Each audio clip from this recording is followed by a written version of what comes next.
राजपूत समाज के मेरे भाई बहनों, आज मैं आपको इतिहास के 3 उदाहरण दूंगा। अगर आप उन्हें समझ के उन पर आत्मचिंतन कर पाए तो मुझे लगता है ये वीडियो देखने के बाद समाज की दशा और दिशा भिन्न हो सकती है। सबसे पहला उदाहरण, आजादी के शुरुआत के, अगर आजादी से पहले पहला 1 दशक और आजादी के बाद का 1 दशक अगर हम ध्यान से देखें तो उस समय देश में एक जाति थी कायस्थ। और उस कायस्थ जाति में नेताजी सुभाष चंद्र जी जैसे लोग, प्रथम राष्ट्रपति डॉक्टर राजेंद्र प्रसाद जैसे लोग, प्रधानमंत्री लाल बहादुर शास्त्री जी जैसे लोग, जयप्रकाश नारायण जी भारत रत्न जैसे लोग और ज्योति बासु जैसे दिग्गज नेता पैदा हुए। और उस समय उस कायस्थ जाति का वर्चस्व देश में सभी विभागों में अच्छा खासा था। राजनीति में, बिजनेस में, अन्य अन्य विभागों में उस जाति का अच्छा खासा वर्चस्व था, क्योंकि उन्होंने अपने समाज को मजबूत बनाने पर काम किया। लेकिन दुर्भाग्यवश कायस्थ जाति के लोग एक समय के बाद उन्हें एहसास हुआ कि अब तुम हर जगह काबिज हो चुके हो, और वो अपने समाज की तरक्की से ध्यान हटा के अपनी ऊर्जा अन्य अन्य जगहों पर खर्च करने लगे। और उसके बाद परिणाम ये हुए कि कायस्थ जाति को धीरे धीरे गांधी परिवार ने और तमाम लोगों ने किस तरह ठिकाने लगाया। उस समाज के ज्यादातर मुख्य नेता या तो राजनीति से अलग कर दिए गए या उन्हें कमजोर कर दिया गया, और आज कायस्थ समाज की क्या स्थिति है वो किसी से छिपी नहीं है। दूसरा महत्वपूर्ण उदाहरण, 20वीं सदी जो जानी जाती है, 20वीं सदी में ईसाइयों का दुनिया भर में बोलबाला था और दुनिया के अधिकतर भूभाग पे ईसाइयों का शासन था। और उस समय देश था लेबनान। लेबनान जो कि एक ईसाई बाहुल्य देश था। सन 1920 में लेबनान की 80% आबादी ईसाई थी। और उस समय चूंकि ईसाई धर्म के लोग अच्छी खासी स्थिति में थे, लेबनान देश के ईसाइयों ने अपने धार्मिक या अपने कौम की तरक्की या अपनी कौम की मजबूती से ध्यान हटाया, और धीरे धीरे लेबनान से ईसाई मार दिए गए, भगा दिए गए। आज लेबनान पूरी तरह एक इस्लामिक राष्ट्र हो गया है। तीसरा उदाहरण मैं आपको दूंगा पर्सिया का। 7वीं सदी में पर्सिया जो देश था उसमें पारसी धर्म पैदा हुआ, फला फूला, आगे बढ़ा।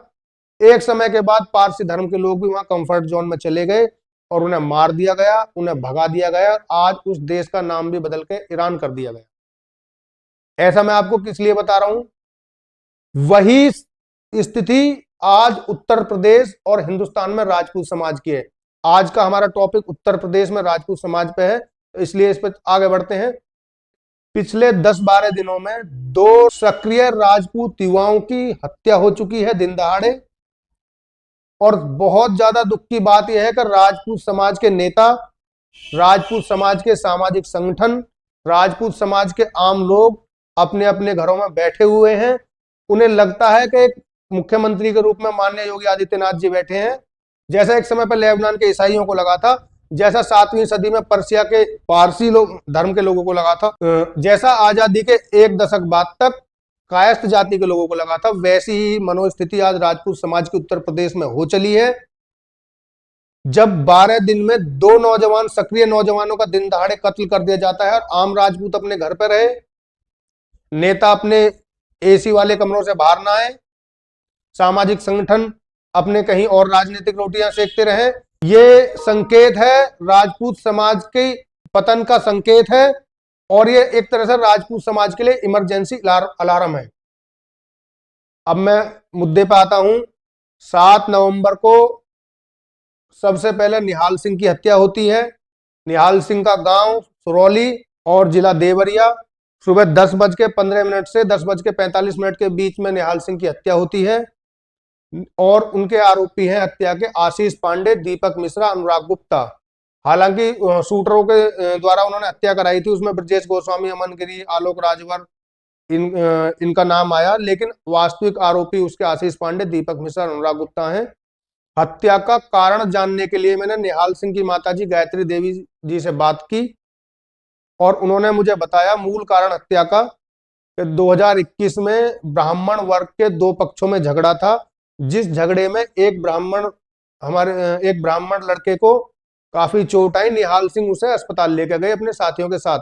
दुर्भाग्यवश अस्पताल में उस लड़के की मृत्यु हो जाती है। तो उस ब्राह्मण परिवार ने उस हत्या का आरोपी निहाल सिंह को बनाया।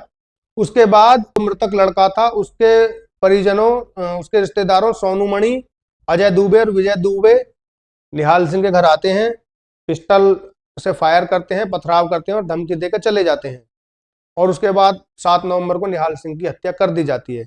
निहाल सिंह की हत्या के बाद एक समाज का जागरूक छात्र नेता विशाल सिंह उन्हें न्याय दिलाने के लिए संघर्ष करता है, तो अगला टारगेट विशाल सिंह को बनाया जाता है। दिन 16 नवंबर गांव होली बलिया, थाना एकोना, उनके घर से 150 मीटर दूर उनकी हत्या कर दी जाती है। उसमें शामिल रहे रजा खान, फैज रैनी, राहुल अली, विनोद जायसवाल। और इन सब हत्याओं के पीछे जो हाथ बताया जा रहा है, उनके परिजनों के अनुसार सलम मणि त्रिपाठी जो विधायक हैं देवरिया सदर से, उनका हाथ बताया जा रहा है। उसके बाद 2-2 हत्याएं होने के बाद अगर वो समाज के लोग घरों में रहे, वो समाज के लोग चुप रहे, वो समाज के लोग केवल इसलिए बैठे रहे कि हमारी रक्षा करने के लिए योगी जी बैठे हैं, तो योगी जी वास्तव में अच्छे नेता हैं, इस देश के लिए, इस धर्म के लिए, इस जाति के लिए समर्पित हैं। लेकिन योगी जी की भी कुछ बाउंडेशन है और योगी जी भी योगी जी के साथ भी जो चल रहा है वो आपको बताने की जरूरत नहीं है। दूसरी बात, योगी जी के ही कार्यकाल में जो राजपूत समाज के विधायक कभी उत्तर प्रदेश में 90 से ज्यादा होते थे, सपा सरकार में भी 60 से ज्यादा तो होते थे, वो आज 50 से भी कम हो गए। जो पश्चिमी उत्तर प्रदेश की अगर मैं बात करूं, 5-6 सांसद कभी राजपूत हुआ करते थे, तो वो आज 0 हैं पश्चिम उत्तर प्रदेश में राजपूत सांसद। तो केवल योगी जी का चेहरा दिखा के पीछे से आपका सफाया किया जा रहा है, ये बात आपको समझनी पड़ेगी। दूसरी बात, जिस समाज के लोग अपना अस्तित्व, अपना मान, अपना स्वाभिमान के लिए स्वयं सड़कों पर आने के लिए तैयार नहीं है, लोकतंत्र में उस समाज का पतन निश्चित है।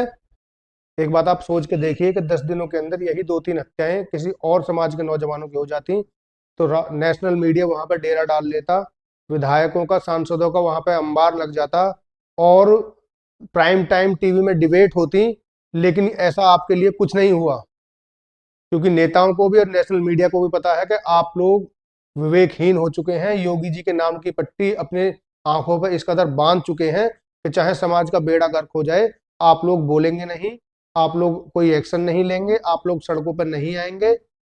तो इस बात से इसलिए मैं ये कहना चाहता हूं कि कुछ समय के लिए, चाहे 2-4 दिन के लिए अपने काम छोड़ने पड़े, चाहे और जरूरी काम छोड़ने पड़े, समाज के अस्तित्व और समाज के भविष्य को बचाए रखने के लिए इस मुद्दे पर आवाज उठाएं।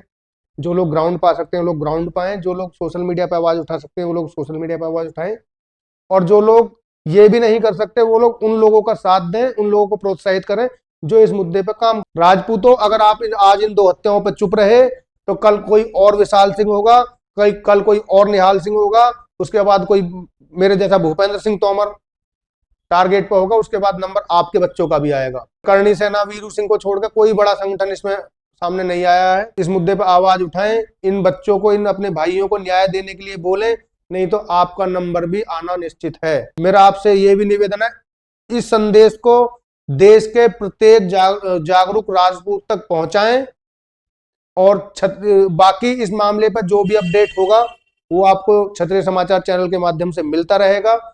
इस चैनल को सब्सक्राइब करें। राजपूत और स्वर्ण समाज से जुड़ी तमाम जानकारी के लिए हमसे जुड़े रहें। धन्यवाद।